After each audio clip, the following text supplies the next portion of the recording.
moins pour les autres. Bonsoir Marine Tondelier, vous nous avez rejoint. Bonsoir. Merci d'avoir accepté notre invitation, secrétaire nationale d'Europe Écologie Les Verts.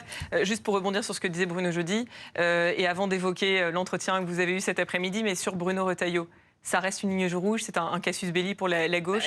Bruno Retailleau est pour nous un motif de censure à lui tout seul, on va être clair. Pas juste comme un responsable du MoDem me l'a dit tout à l'heure en disant mais c'est vos différences sur l'immigration, bon, faut faire avec. Je dis mais c'est pas que l'immigration. C'est que si vous êtes aujourd'hui un militant écologiste ou un syndicaliste dans ce pays, un ministre de l'Intérieur comme Laurent Wauquiez ou comme Bruno Retailleau, on les confond Vous les tous à confondez force. C'est pas anodin en fait. Enfin, il a fait un geste aussi. Il a dit Bruno Retailleau, voilà, moi je ne suis pas fétichiste d'une loi immigration, je suis presque qu'il n'y ait pas de loi immigration. Oui, mais ce que je vous et à explique, c'est qu'il répartir n'y a des pas... dispositions dans différents textes. Non, mais c'est peut-être Déjà, aussi un gage. Qu'il fasse ou pas un une loi, geste. il mène déjà sa politique tous les jours. Et quand je vois ce qu'il a déclaré en allant à Mayotte, c'est un problème. Dans un moment de deuil national où en tant que ministre de l'Intérieur, il devrait plutôt être préoccupé d'organiser les secours. Il fallait se soucier jusque dans les bidonvilles. Problématiques migratoires après cette conséquence. Mais l'urgence, au moment où il était à Mayotte, je vous rappelle que ça fait maintenant quelques jours que cette catastrophe a eu lieu et qu'il y a des blessés et des morts qui pourrissent dans les décombres à des endroits où les secours n'ont même pas encore cherché et commencé à intervenir. Et donc, en tant que ministre de l'Intérieur, j'aurais beaucoup apprécié qu'il se concentre là-dessus. C'était aurait pas le été bon moment. la seule chose décente à faire. Non, lui, il y va et il relance une nouvelle polémique sur l'immigration comme on l'a tous les jours dans ce pays. Donc peut-être que si pendant 3 jours on avait parlé d'autre chose, on s'en remettait tous. Et je trouve ça, oui, indécent, pas à la hauteur de sa fonction. Et vraiment, va falloir qu'il s'excuse un moment pour ce qui s'est passé à Mayotte. Le cyclone, il n'y peut rien. Mais l'organisation des secours, ou plutôt la désorganisation et la priorisation qui a fait qu'en fait, il y a des pans entiers de ce territoire où on n'est pas allé parce que c'est des populations qui apparemment dont la vie vaut moins que d'autres vies, j'ai un problème.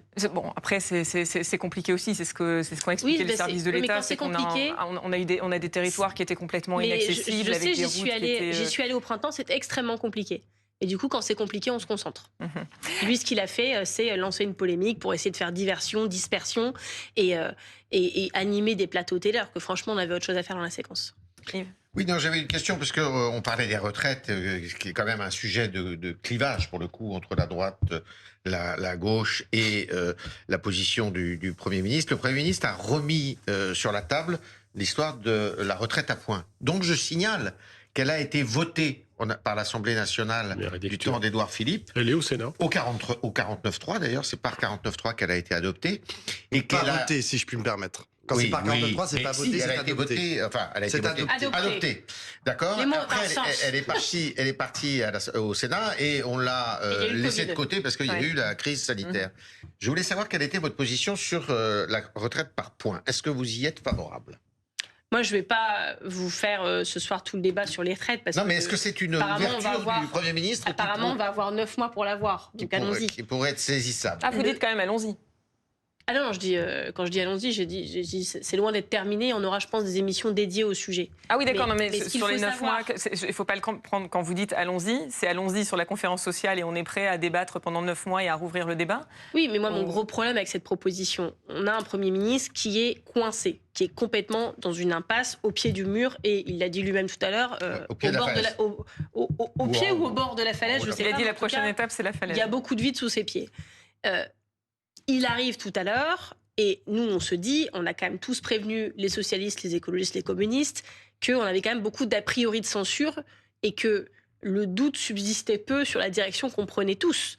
Lui, nous, la France, je vois de moins en moins le chemin, et je le dis en arrivant. On se dit, normalement, il va arriver, jouer un peu le tout sur le tout, et le doute pour le tout, et nous mettre des propositions solides sur la table. Et le seul bouger qu'il fait, c'est nous annoncer que le pays va prendre 9 mois pour débattre des retraites. Bon, vous avez compris tout à l'heure que même les Républicains disaient on demande 6 mois de stabilité. C'est-à-dire que tout le monde a entériné que c'était son espérance de vie maximum. Donc c'est une façon de gagner du temps pour vous. Vous estimez qu'il n'est pas sincère dans sa démarche ? Il remet à la Saint-Glinglin en fait la décision, alors que son espérance de vie est très limitée à Matignon. Il y a un côté un tien vaut mieux que du Toulouse, c'est-à-dire qu'il essaye un peu d'endormir à moitié des gens qui sont quand même réputés pour pas être très endormissables, par exemple les écologistes. Et vous voyez, les Français, ils veulent les trucs maintenant, en fait. Ils vont pas se laisser balader encore, alors que sur les retraites, ils l'ont été Oui, mais justement, suffisamment. c'est un gros dossier. Est-ce que ça vaut pas le coup, effectivement, de rouvrir les débats, de remettre tout le monde autour de la table pendant 9 mois et peut-être d'avoir une avancée à ce niveau-là? Dans notre programme nous-mêmes, nous avions dit abrogation et évidemment qu'il fallait travailler une autre réforme avec les partenaires sociaux, etc. On est d'accord sur le fait que c'est abrogation immédiate. Mais il faut bien... Abrogation, c'est ma position, c'est ce que je demande. Si il avait proposé une suspension le temps de la discussion, vous voyez, c'est des gages. Quand nous disons, si nous sommes Premier ministre, nous n'utiliserons pas le 49.3, on donne des gages. On dit à ceux qui ne sont pas d'accord avec nous, certes, on gouvernera, vous n'êtes peut-être pas d'accord avec nous, mais comme on n'utilisera pas le 49.3, on sera forcé de discuter. Vous voyez, lui, s'il disait, je remets en discussion la réforme de retraite, mais je suspends en attendant, il nous donne des gages. Parce que là, l'impression qu'on a, c'est que ça va prendre beaucoup de temps, c'est qu'il sera plus Premier ministre entre-temps et que les promesses de François Bayrou n'ont engagé que François Bayrou, que le suivant dit bon, là, c'est terminé, et qu'en fait, par ailleurs, cette réforme dont il parle, il faut qu'elle soit votée à la fin. Et on voit bien que son socle commun, si ça leur plaît pas, ils font de l'obstruction. Donc en fait, c'est de la monnaie de singe, vous voyez. Après, c'est aussi une façon effectivement de trouver un compromis. Oui, mais s'il n'y a que ça qui la met sur la table, c'est quand même très insuffisant. À la fois de rouvrir ce débat sur la réforme des retraites et en même temps de ne pas accepter le gel pour ne pas aggraver les comptes publics et de dire bon bah voilà. Et on a chiffré, j'en parlais encore tout à l'heure avec Boris Vallaud.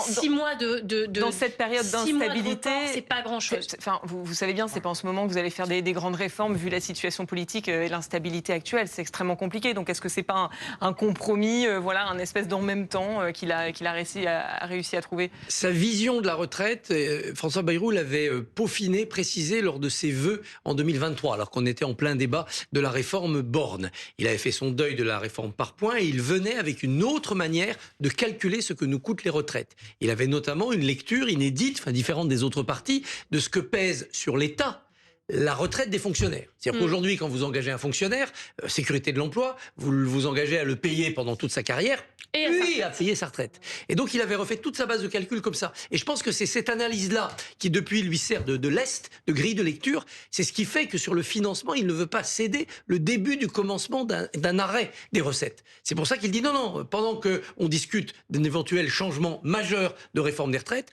on continue avec celle-ci qui a un seul avantage, elle remplit les caisses. Oui, mais si vous suspendez l'application, vous avez quand même des recettes. Vous n'avez pas celle de la nouvelle réforme, mais il y a quand même les anciennes. Il y a un manque à gagner. D'accord. Qui s'ajoute au manque à gagner qu'il va devoir lâcher, c'est-à-dire celui que Barnier a emmené dans le mur, c'est-à-dire la désindexation de l'inflation. Mais tout le monde nous répète à longueur de journée qu'on est au pied du mur, au bord de la falaise, que ça va être le chaos si on n'arrive pas à trouver des solutions. C'est vrai, non? Oui, c'est vrai. Il manque de l'argent quand même. Vous avez remarqué? Non, mais là, non seulement il manque de l'argent, mais il manque un budget.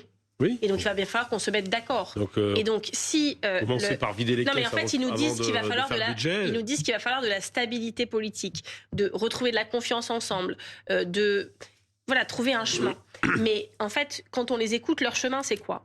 C'est premier acte, remettre un Premier ministre fidèle parmi les fidèles du président de la République. Oula, pas tant que ça ces derniers jours. Ouais. Oh bah alors là, franchement, relation un peu compliquée. Franchement, vous avez dû rater quelques épisodes. C'est le premier soutien. On va vous refaire les épisodes là. Alors, je sais bien. Non mais j'ai vu cet après-midi par le jeu d'acteurs de chacun que cette famille était très fracturée.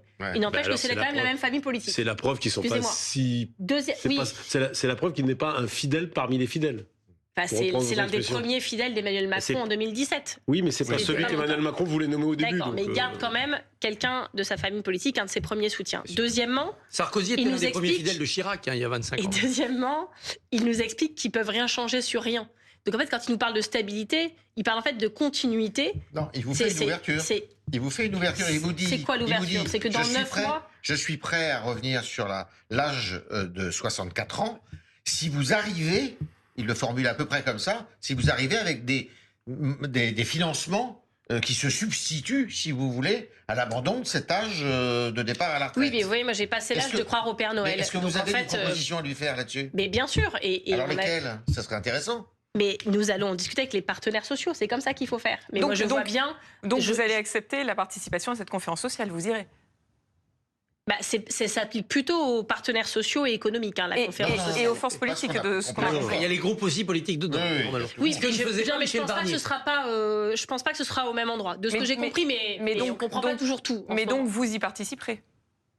De toute façon, si c'est pour discuter des retraites et protéger les droits des salariés, les écologistes sont toujours là. Mais c'est pas pour. Enfin, déjà, il faut que cette méthode, elle commence. Parce que j'ai compris que d'abord. Attendez, d'abord, il y a la motion de censure de la France Insoumise qui va être déposée le 13 janvier, soit la veille de son discours de politique générale et qui devrait être votée le lendemain. Si passe cette étape-là, il y a le vote du budget.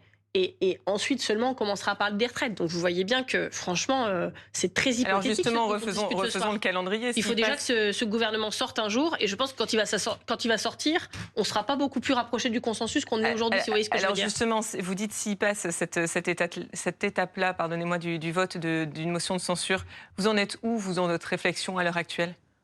Moi je suis très claire, il pave chaque jour le chemin de sa propre censure et j'ai l'impression que chaque jour qui passe et chaque heure qui passe, il s'enfonce un peu dans un truc. Ça a été un fiasco. Vous n'avez rien acté du côté des écologistes? Non, parce qu'on ne va pas décider maintenant. On décidera au moment où elle est déposée. Il se passe des choses tous les jours. Mais pour l'instant, chaque jour suffit à sa peine. Excusez-moi de le dire, mais j'ai l'impression, et c'est pas l'avis de moi, c'est aussi ce que disent les Français. Enfin, cette entrée en matière est complètement ratée. Et chaque jour, il s'enfonce un peu plus. Et je ne pense pas qu'aujourd'hui, il reste un seul Français dans ce pays qui se dise... Waouh, quel François Bayrou, dis donc, je le connaissais pas, dis donc, c'est génial, j'y crois. Et donc pour qu'on soit précis confiance, dans les 3 options qu'il vous a fixées pour demain, il vous a fixé un ultimatum en disant il y a 3 options, soit vous êtes dans le soutien au gouvernement. Alors ça c'est vraiment, j'adore. Ok, allez, une deadline. J'adore la réunion et quand tu arrives sur le plateau BFM, il vous a fixé. Bon d'accord, très bien. Je change de terme. L'important c'est le fond. Il vous a fixé une deadline. J'aimerais bien que vous nous disiez. J'aimerais bien que celles et ceux qui veulent participer au gouvernement nous disent d'ici demain midi. Alors dites-nous. Il se trouve qu'on avait répondu avant la réunion. Alors les 3 options. Alors vous êtes où dans ces 3 options? Alors c'est des cercles. Donc vous avez soutien. Beaucoup en rond dans ces réunions. Donc il a fait 3 cercles. Alors allez-y. Donc il y a un cercle des gens qui sont dans le gouvernement. Il y a un cercle des gens qui sont dans la non-censure, je sais pas quoi, et il y a un cercle des gens avec qui on peut pas discuter, le RN et la FI. Je lui ai expliqué qu'il manquait quand même un cercle, c'est-à-dire des gens qui étaient à la réunion et qui se posaient beaucoup de questions. Et ce qui est quand même assez déroutant, c'est que Emmanuel Macron lui-même, quand on était allé à l'Élysée, c'était quoi? Je sais même plus, j'ai plus de notion du temps, c'était il y a 5-6 une semaine. Lui, il avait fait 3 types d'engagement: gouvernement, soutien sans participation et vous soutenez pas mais vous censurez pas. Et vous voyez, c'est déjà pas, il y a 3 trucs, mais c'est plus les mêmes. Parce que, donc en fait, moi si je comprends bien, vous êtes entre le cercle de soutien sans participation, entre le cercle d'opposition. Je crois qu'aujourd'hui, on est dans le cercle qui se pose beaucoup de questions quand même. Donc on verra dans quel cercle on finit. Est-ce que vous êtes dans l'opposition ou pas? Ah oui, ça c'est clair. Mais est-ce que vous censurez pas À partir du moment où c'est un Premier ministre macroniste, nous sommes dans l'opposition, c'est logique. Est-ce que demain, si jamais les Républicains disent on y va, et qu'on sent Retailleau, vous voyez bien que là, il faut monter les enchères. Est ministre de l'Intérieur, là, c'est un motif de censure pour vous. Moi, je décide pas la censure, je suis chef de parti, c'est les parlementaires qui décideront et je suis très respectueuse de la place de chacun. Mais pour moi, Bruno Retailleau, il vaut censure à lui tout seul. Et on ne prend pas en traître, on l'a toujours dit. Ouais, moi j'ai 2 questions. Enfin, j'ai une question proposition. Est-ce que vous avez proposé à François Bayrou, puisqu'il a l'air de vouloir un peu s'ouvrir à la gauche, vous lui dites, voilà, vous nous laissez dans notre première niche parlementaire au NFP voter enfin sur la loi des retraites, puisque pour l'instant on n'a jamais réussi à la voter à force d'obstruction ou de 49.3. Donc vous lui proposez, voilà, dans la première niche, je crois que la prochaine c'est vous. On lui a même proposé, c'est les socialistes qui ont même proposé de faire un référendum. Voilà. Non mais on veut que cette réforme, il y a un moment, elle soit mise face à la démocratie, en fait, un truc simple de base. Mais le référendum, c'est un peu quand même prendre. Non, c'est les Français qui décident. Quand les politiques n'arrivent pas à se mettre d'accord, demandons aux Français. Mais c'est compliqué à mettre en place. La niche parlementaire. Oui. C'est compliqué un référendum à mettre en place. Sur ce sujet-là, c'est pas évident. Voulez-vous abroger la réforme des retraites, oui ou non? Oui, mais c'est encore plus simple dans votre niche ou dans la niche parlementaire d'un autre groupe du NFP. Vous dites maintenant, vous nous laissez aller jusqu'au bout. C'est simple, sauf qu'il faut la faire passer dans la niche à l'Assemblée, puis il faut une niche au Sénat. Enfin, c'est simple, ça prend peut-être plus de temps que 9 mois. Vous voyez. Le référendum sur les retraites, ça peut être très sympathique, mais quand à Notre-Dame-des-Landes, le référendum a dit il faut construire l'aéroport, vous ne l'avez pas respecté. C'est un référendum territorial sur une question. C'était un peuple français climatique. Quand même, un morceau du peuple concerné par l'aéroport. La démocratie, moi, j'ai pas voté et je me sentais très concernée par ce projet parce que j'ai beaucoup manifesté sur la ZAD de Notre-Dame-des-Landes. Mais voilà, pour le coup, ce référendum, il avait été aussi remis en question dans la base même de son organisation. Un référendum national sur les retraites, c'est très légitime. D'ailleurs, ça fait longtemps qu'on le demande. J'avais quand même une question. La dissolution, la législative en 3 semaines. J'avais quand même une tous les question. mariages de ce pays. Dans son interview sur France 2, François Bayrou a quand même beaucoup parlé des socialistes en disant mais oui, mais ils sont en train de discuter, mais peut-être que il y a une partie qui va lâcher, qui va arriver. Oui, ils discutent, je vous confirme. Voilà. Non, mais quand j'ai vu dans quel état est sorti Patrick Caner de la Réunion, qui est quand même pas connu pour être le radical de la bande, mais ce genre de réunion, il faut se rendre compte quand même que on arrive. On prend beaucoup de leçons de responsabilité toutes et tous en ce moment, mais nous, vous voyez, on est là. On est là. J'ai dû expliquer hier encore à tous mes adhérents pourquoi nous allions y aller. Et oui, il y a beaucoup de questions. Pourquoi vous avez hésité à y aller d'ailleurs aujourd'hui? Moi, j'hésite pas. Je pense que. Il y a eu des discussions à gauche pour savoir s'il fallait y aller. On a suffisamment connu des années de vaches maigres. On n'avait plus de groupe parlementaire. On n'était pas invité à cet institutionnel et on ne trouvait pas ça juste. Et donc, on va pas, maintenant qu'on est invité, dire oui, non, tu vas pas, c'est nul. Moi, vous voyez, des fois, on peut se faire plaisir en disant eh ben, si c'est ça, on n'y va pas. Ou alors, on se lève et on se casse en plein milieu de la réunion en disant maintenant, ça suffit, on fait le petit truc de théâtre, on se fait plaisir. Mais la situation est tellement grave que je pense vraiment que notre responsabilité, notre devoir, c'est de tout faire pour essayer de faire avancer les choses dans ces temps institutionnels. Est-ce que vous êtes tous d'accord avec ça? Est-ce que vous êtes tous d'accord avec ça chez les écologistes? Est-ce qu'au sein du parti... on prend ces décisions ensemble, il y a beaucoup de doutes et je pense qu'il y a des discussions là-dessus? Bien sûr. Il y a des désaccords là-dessus? J'étais chez votre collègue M. Duhamel hier, il avait reçu le courrier de M. Bayrou avant moi, donc j'ai appris sur le plateau par les journalistes que j'allais recevoir un courrier et il me l'a lu. Voilà. C'est quand même aussi un peu un monde à l'envers. Et je lui ai dit, moi je vais réunir mes instances parce que je sens que ça va faire débat. Et à la fin, ça a fait débat. À la fin, on converge. Mais vous voyez, chacun d'entre nous est partagé entre mais combien de temps ça va encore durer? Une réunion, pourquoi? On avait déjà dit que la dernière réunion, c'était une réunion de la dernière chance. Ça rime à quoi? Évidemment qu'on se pose ces questions. Mais voyez, moi, dans cette réunion, on n'a pas fait avancer les sujets. Mais déjà, on s'exprime. On se fait entendre. Moi, je ne suis pas parlementaire. Et donc, j'entends des choses, je comprends des choses, souvent pas très réjouissante. Je vois aussi des petits jeux d'acteurs qui se jouent. Je vois cette majorité qui n'est pas majoritaire, cette minorité présidentielle qui en fait est très divisée.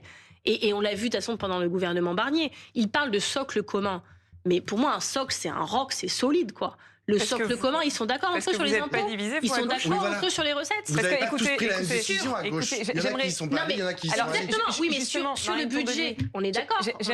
Mais alors justement, j'aimerais qu'on écoute François Bayrou qui a adressé un message ce soir à la gauche.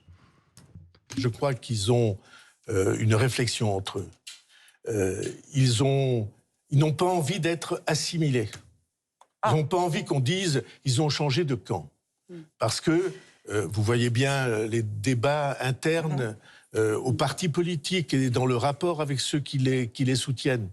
Mais je crois qu'ils ont envie de ne pas aller à la catastrophe. Mais est-ce qu'il y a une impression, est-ce qu'il n'y a pas un sentiment de tiraillement aussi à gauche, chez les socialistes, chez les écologistes, entre d'un côté une volonté de ne pas rester dans une paralysie du pays et d'être constructif, et puis de l'autre de ne pas trahir les insoumis et de ne pas trahir aussi une partie des électeurs et peut-être aussi une partie de certains chez vous. Mais moi, mon sujet chaque jour n'est pas de trahir ou pas les insoumis. Moi, je souhaite plus que jamais, et je serai fidèle à ça, ne pas trahir la promesse que nous avons faite aux électeurs du Nouveau Front Populaire, ce qui est assez différent.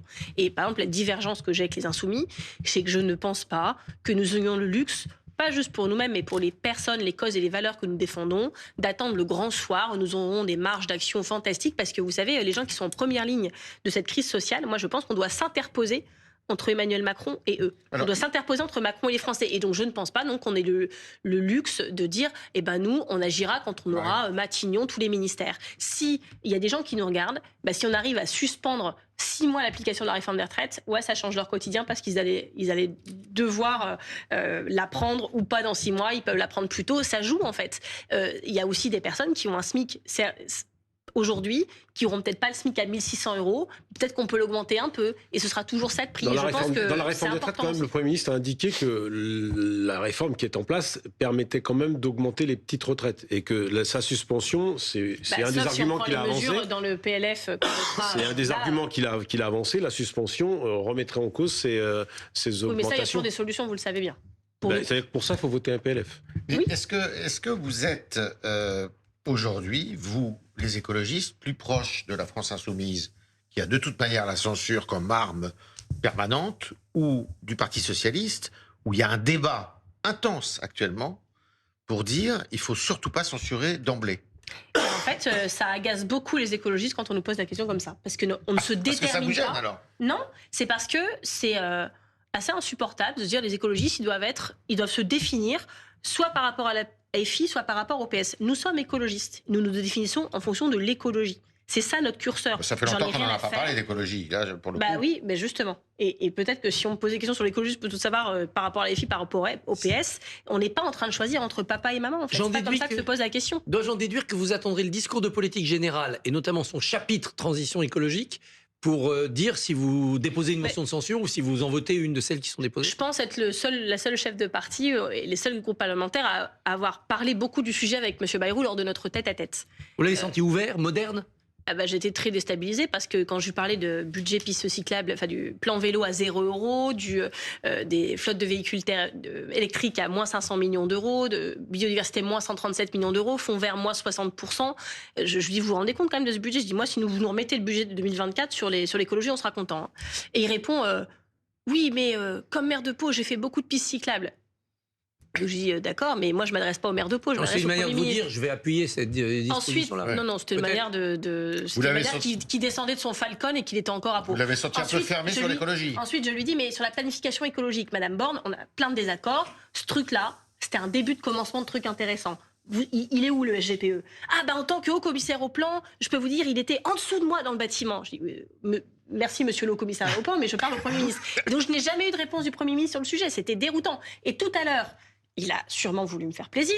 Il parle des retraites et puis après il dit, puis il y a plein d'autres sujets, au premier rang desquels la transition écologique. Là, mon oreille se tend, je me dis, alléluia, ça fait quand même beaucoup de premiers ministres qui n'ont pas été capables de faire ça. Et donc il dit, et je pense que ça doit vraiment être au cœur de nos réflexions.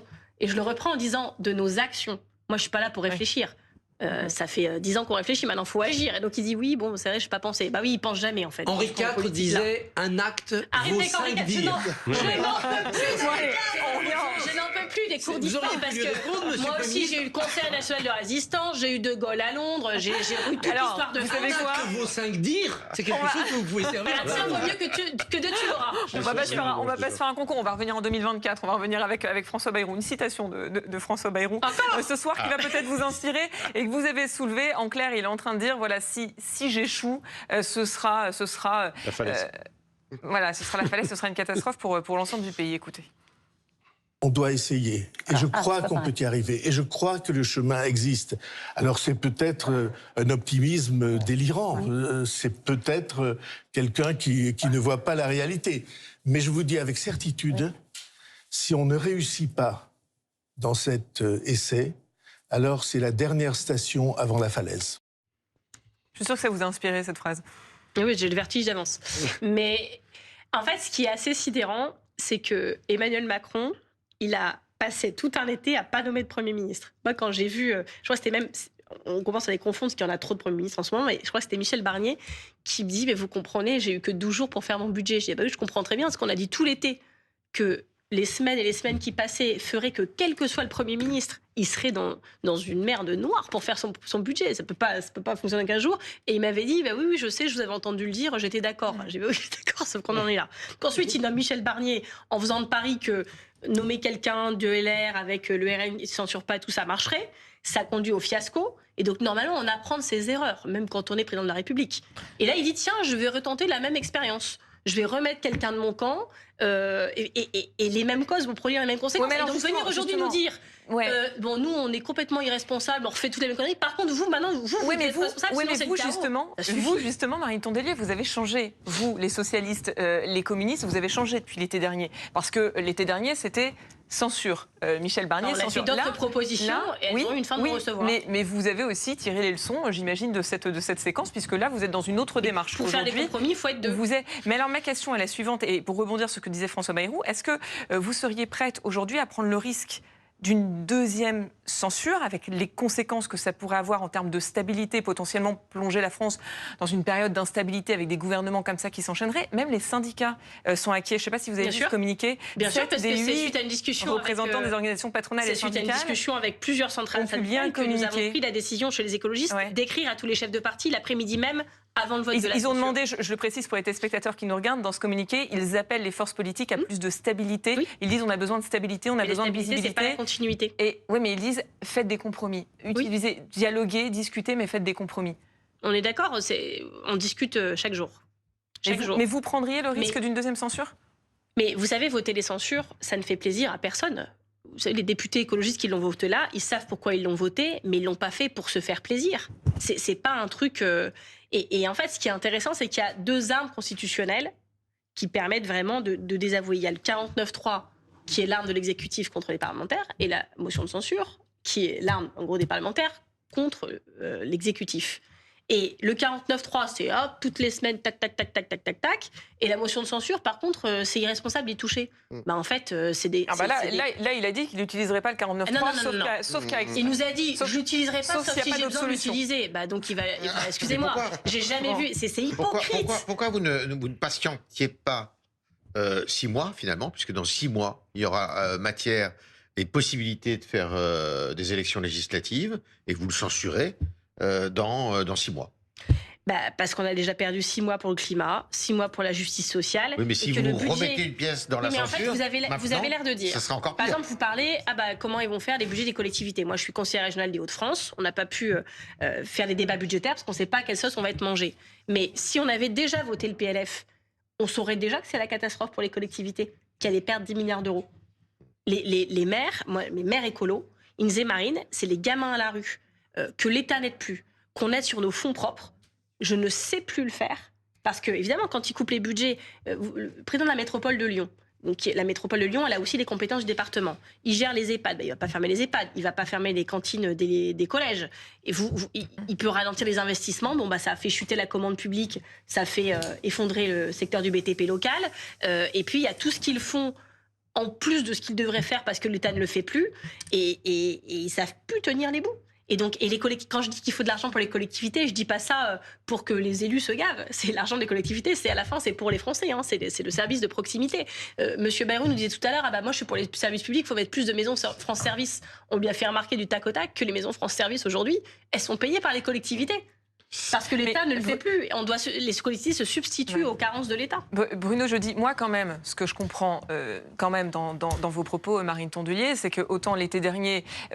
personne ne tremblait à l'idée d'appuyer sur le bouton censure. Là, quand même, j'ai l'impression qu'on a des forces politiques qui freinent et qui... on n'est pas inconséquent. Voilà. Mais ce que il y a quand même une évolution. Les choses... À l'intérieur du NFP, tout le monde n'est pas au même niveau. Quand je dis on, je parle des écologistes. Je me permets pas de parler pour Et des socialistes et des communistes, mais pas des insoumis. Enfin, on voit bien qu'en tous les cas, il y a quand même une fracture dans le NFP. Il y a les insoumis qui censureront quoi qu'il arrive, quoi qu'ils disent, quoi qu'il se passe. Il y a des stratégies différentes mais complémentaires. Après, il y a une stratégie différente qui est à gradation différente entre le Parti socialiste, vous et les communistes. La censure n'est pas automatique. La censure n'est pas automatique pour vous. Elle l'est encore un peu moins pour les socialistes. Elle n'est pas automatique, mais j'ai beaucoup dit que je ne suis pas trop pour la censure a priori, mais que j'ai de plus en plus d'a priori de censure quand même. Moi, je suis sincère aussi là-dessus. Hein. L'été dernier, vous étiez pour la censure a priori. Ah bah oui. Non, mais l'été, il n'y a pas eu de. Michel Barnier a bien Parce raconté. Qu'on est plus dans le même moment. Ouais. Mais je commence à me demander quel chemin il y a pour ne pas la voter en réalité. Mais moi, j'en voudrais jamais aux insoumis d'être insoumis. Ils ont le droit, en fait. Ah non, mais bien sûr. Et par ailleurs, j'ai exposé la situation. Moi, je suis en train de dire... Il y a une différence à l'intérieur du nouveau Front populaire. Mais il y a quand même un côté déliquescence totale, fin de règne. Là, je lisais la série du Monde où les propos rapportés sur le président. Alors, hier, c'est des propos homophobes contre Gabriel Attal. Aujourd'hui, c'est des propos sexistes contre Lucie Casté et moi, où il nous appelle cocotte dans le privé. Des propos racistes aussi, qu'il tient en privé, qui sont rapportés par Le Monde, qui je me permets de citer sans connaître leurs sources, parce que j'estime que c'est un journal sérieux. Bon, il y a un côté fin de règne déliquescence, parce que non seulement ça veut dire qu'il tient ses propos, ce qui est un problème, mais ça veut dire aussi que son entourage a commencé en même temps que lui à lâcher la rampe, et que... en fait, ses plus proches sont en train de fuiter partout face à 100 trucs qui est en train de s'effondrer. Donc moi, la réalité, c'est que je suis très inquiète. Bon, après, c'est un article du Monde qui rapporte ça. Oui, c'est des articles un peu sérieux. Oui, mais j'allais dire c'est pas, et un autre truc pas sérieux, mais je veux choquer personne, donc je vais pas polémiquer. On n'a pas forcément la réponse de l'Élysée derrière les citations. Oui, bon, pour l'instant, on reste assez prudent avec ces citations. Mais il y a quand même un moment aussi un sujet institutionnel. Il va falloir réformer notre manière de faire de la politique dans ce pays, laisser plus de place aux citoyens. Et moi, quand je dis ça, je suis la première des fois à dire ouais, mais quand je dis ça, est-ce que les Français vont dire c'est un sujet intéressant les institutions, est-ce que c'est pas trop techno? La proposition de François Bayrou de la proportionnelle, pourquoi vous la saisissez pas plus? Mais parce qu'ils veulent faire une proportionnelle départementale avec la prime majoritaire pour l'URN, ce qui n'est pas notre vision de la proportionnelle. Mais nous, on l'a saisi. J'étais le seul parti quand Macron a fait les réunions de Saint-Denis avec tous les chefs de parti. J'étais la seule à rendre une contribution sur la proportionnelle. Ils ont notre proposition. J'avais eu un rendez-vous avec M. Bayrou pour en parler. Je n'ai pas de problème. Mais la proportionnelle, ça concerne quand même beaucoup les partis, les électeurs. Mais il y a aussi d'autres moyens d'intéresser les gens. Il y a les gilets jaunes, quand ils se réunissaient sur les ronds-points, ils commençaient à parler du RIC. On parlait du 49.3. Les institutions, ça intéresse aussi les Français parce qu'ils ont comme vote exprimé. Exact. Mais ça, chez les Verts, on l'applique en interne. On applique le non-cumul, le vote blanc, c'est toutes les règles que veut le peuple, on les applique chez nous. Déjà, la proportionnelle, ça serait une grosse révolution. Et on l'applique aussi chez nous. J'ai une dernière question. Il a changé. Oui, mais vous voyez bien quelle est cette assemblée. Ils maîtrisent rien entre ce qui rentre dans l'assemblée et ce qui en sort. Marine Tondelier, j'ai Exactement. une dernière question encore avant d'évoquer la situation à Mayotte et ce déplacement ce soir d'Emmanuel Macron. On a entendu la France Insoumise et le Rassemblement National depuis plusieurs jours réclamer, enfin souhaiter en tout cas un départ anticipé d'Emmanuel Macron et des présidentielles anticipées. Et la gauche doit s'y préparer, c'est ce qu'a dit François Ruffin. Est-ce que les écologistes s'y préparent aussi? Les écologistes s'y préparent activement, mais pas seuls.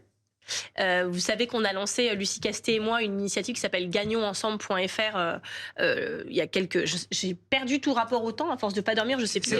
C'était un dimanche et ça a été effacé. C'était il y a combien de temps? Il y a 15 jours. 15 jours. Bon. Non. Alors, on nous a dit, est-ce que c'est le bon moment pour lancer? Je dis, mais il n'y aura plus jamais de bon moment de toute façon. Ce que je sais, c'est que si on ne commence pas quelque part, on n'y arrivera pas. Cette initiative, il y a eu des dizaines de milliers de personnes qui l'ont rejointe, qui ont signé, des personnes qui sont membres d'un des partis du NFE, mais surtout des personnes qui soutiennent le NFE et qui n'étaient pas membres ni des communistes, ni des socialistes, ni des écologistes, ni des insoumis, qui voulaient s'investir. Qu'est-ce qu'on en fait? On a écrit avec Lucie Castet une feuille de route sur 3 choses. Comment on travaille un projet commun, comment on prépare une bataille des idées en commun, parce que c'est bien ça qu'il faut reprendre un moment, ça ne va pas se passer que sur le plateau de télé, il faut aller écouter les Français partout sur le territoire, mener des actions concertées de mobilisation. Et 3e point, évidemment, comment on désigne cette candidature commune. Ah bah vous serez face à Jean-Luc Mélenchon, parce que lui, il est candidat. Mélenchon, il était parti nos futurs, tout droit, tout chousse, ok, c'est ce qu'on vous serez face à lui. Et nous, on a aussi le droit de préparer une candidature commune. Il peut y avoir une candidature unique. Donc il y aura une candidature commune à gauche et une candidature commune de ceux qui veulent. Donc le divorce est acté. Et vous savez, on a compris en ce moment quand même que chaque semaine, le contexte politique est bouleversé. Et donc ce qui est vrai aujourd'hui ne sera pas forcément vrai demain. Nous, il faut que nous nous organisions. Et je tiens toujours à dire, on s'organise pour la prochaine présidentielle, mais avec un dispositif d'urgence au cas où, en quelques jours, on est à décider. Mais le divorce est acté. Comment ? Mais le divorce est acté. Vous venez de nous le dire. Non, pas du tout. Pas du tout, parce qu'on continue à se réunir, à se parler, et on a le droit, même dans des coalitions, des fois d'avoir des stratégies différentes. Mais la promesse faite aux électeurs du NFP de défendre ce programme, elle reste réelle, et mon envie à moi de continuer à maintenir cette famille soudée du NFP reste aussi entière, et c'est le mandat que j'ai des écologistes. Bon, toujours est-il que les poutres bougent beaucoup encore. Hein. Voilà. Mais partout. Toujours est-il qu'Emmanuel Macron c'est valable pour tous les Français. Toujours président à cette heure. Et j'aimerais juste qu'on revienne. J'aimerais qu'on revienne sur le sujet qu'on abordait en début d'interview, bien évidemment, cette situation dramatique à Mayotte. Avec grand plaisir. Emmanuel Macron s'est rendu sur place aujourd'hui. D'ailleurs, il prolonge son séjour, il y passe la nuit, puisque demain, il se rendra dans les quartiers les territoires les plus isolés de l'archipel. Le président qui a été pris à partie ce soir par des habitants exaspérés. Écoutez. Écoutez-moi 2 secondes. Vous m'écoutez 2 secondes? Oh! Je viens de passer 3 heures là. On a fait des choses, on a pris la décision. L'eau va être mise à partir de demain avec des hélicos qu'on a fait.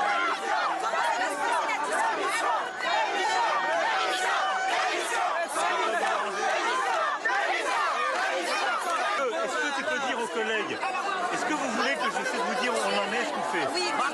En train de réquisitionner. Donc il y a des conteneurs qu'on réquisitionne qu'on va distribuer. Ah, si, un micro, c'est bon. Attends, je vais prendre un micro. D'abord, je voulais vous dire que je sais combien c'est insupportable ce que vous vivez depuis 6 jours. La peur, le cyclone. Je suis pour rien pour le cyclone. Vous pouvez le reprocher, c'est pas moi. Non, il a été préparé. Il y a eu des alertes. Les services étaient là. On pourra faire le rétexte. Il y a énormément de colère, il y a énormément d'exaspération au sein de la population mahorais ce soir et on le comprend bien. Qu'est-ce qu'il aurait pu faire de mieux Emmanuel Macron? Il annonce qu'il va leur affréter de l'eau 6 jours après le cyclone.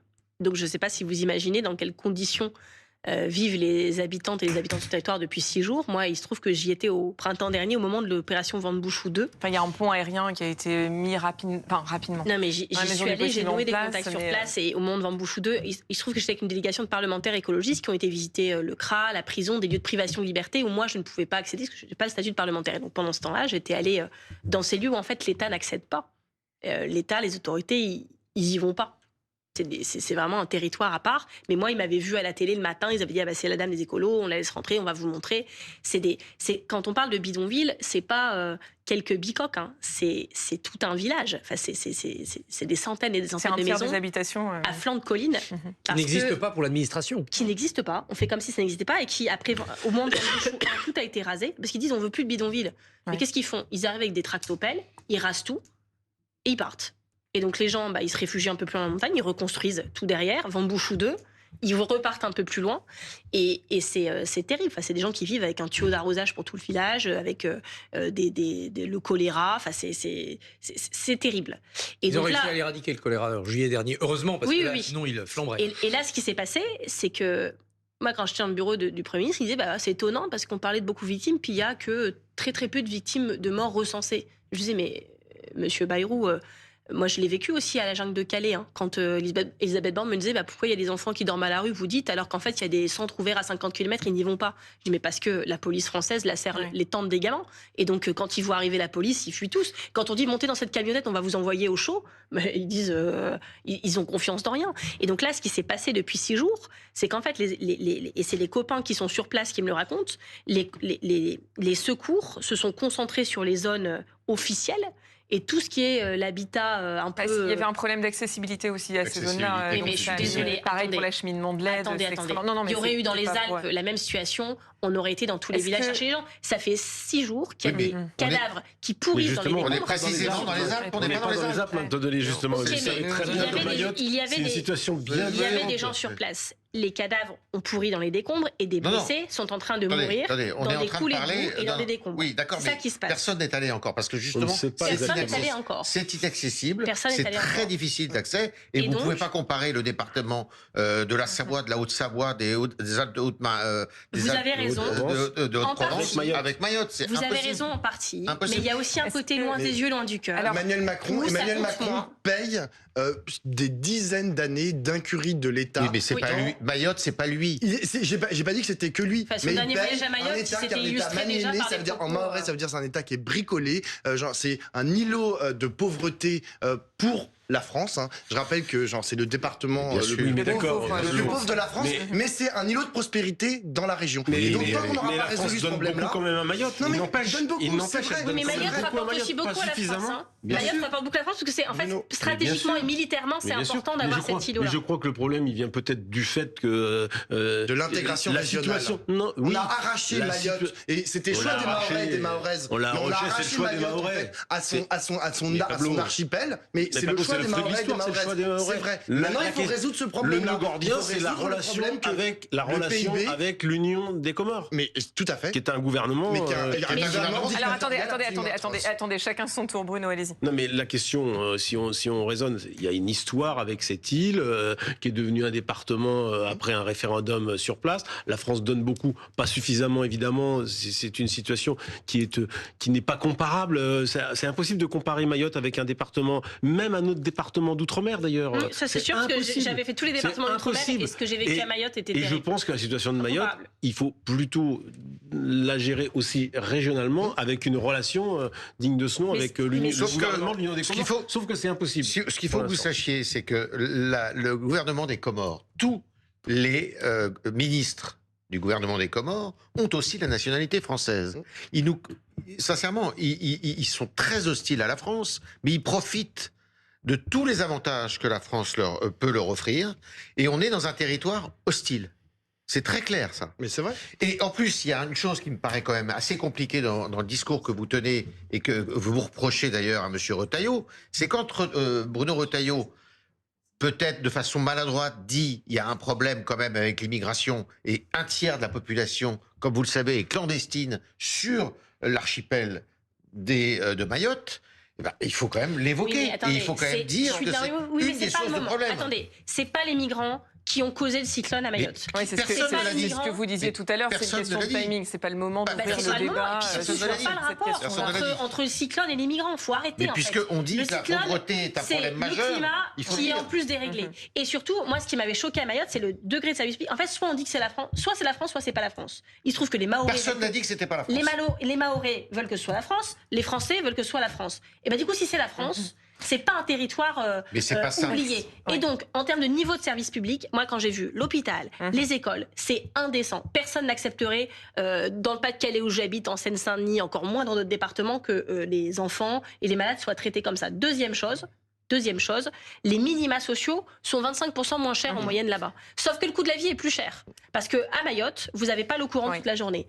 À Mayotte, vous n'avez pas l'électricité tous les jours de la semaine. Il y aura une réflexion de toute façon à avoir sur la reconstruction et c'est ce qu'a dit, Emmanuel Macron, c'est qu'il faudra bien évidemment tirer les leçons de cette catastrophe en annonçant certaines mesures. C'est sa spécialité de tirer les leçons en général, on n'est pas déçus. En annonçant des mesures d'urgence, notamment une loi spéciale pour reconstruire Mayotte. Il a annoncé aussi un fonds d'indemnisation pour prendre en charge les personnes non assurées. S'il y a des gens qui sont encore vivants sur les décombres, c'est ça qu'il faut faire. Et il y a une urgence et effectivement, c'est d'engager ces sauveteurs pour aller et il faut dire aussi qu'on ne connaîtra jamais le bilan parce que en fait, dans la religion musulmane, il faut enterrer en 24 heures les défunts et que il y a des charniers, il y a des fosses communes. C'est en train d'être fait vraiment de manière bricolée et très peu décente. Enfin, je pense que c'est dramatique et on n'aura jamais vraisemblablement de bilan. Moi, j'étais en contact là tout à l'heure avec quelqu'un qui gère des écoles là-bas, qui sur ses 500 élèves est en contact avec 25, a réussi à reprendre contact avec 25. Si on avait réglé le problème migratoire, non, si on avait un cyclone, on n'aurait pas eu autant de victimes. Exactement. Mais moi, dans les secteurs où je suis allée, il y avait des Français. Dans les bidonvilles où je suis allée, c'est pas que... Merci beaucoup, Marine Tondelier, d'avoir été notre invitée ce soir. Je précise aussi qu'il y a un deuil national qui a été décrété lundi 23 décembre. Merci beaucoup, Marine Tondelier. Nous accueillons à présent notre invité, notre prochain